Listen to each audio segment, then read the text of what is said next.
Once you've typed in the Oliver URL, you can then go to the search bar, and if you know the title of the book, you can type that in.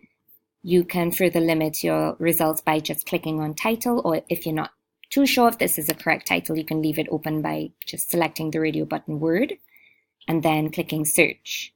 However, if you're not sure what you're looking for, you can click on advanced search, and if you want to select a branch, you can do that.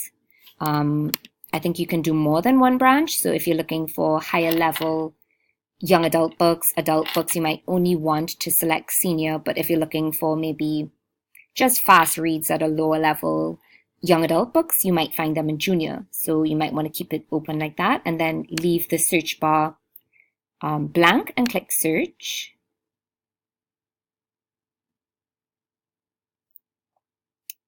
And you pull up all of the books, should pull up all of the books that we have in that section. Now, you can further limit your results if you only want to see results by one particular branch.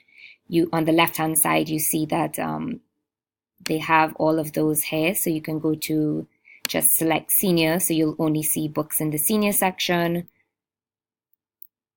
Or you can just select junior and you'll only see books in the junior section. A section or branch. You can go to collection. If you only want to see non-fiction books, you can select that, and so on and so on. You are supposed to be able to select a genre, format, etc. But just notice there's a breadcrumb trail that starts at the top of the page, which allows you to X out of any of those things to remove that limiter so that you can get a wider range of books. So once you start limiting it, you can get a wider range. So I hope that this helped. If you have any questions, feel free to contact me.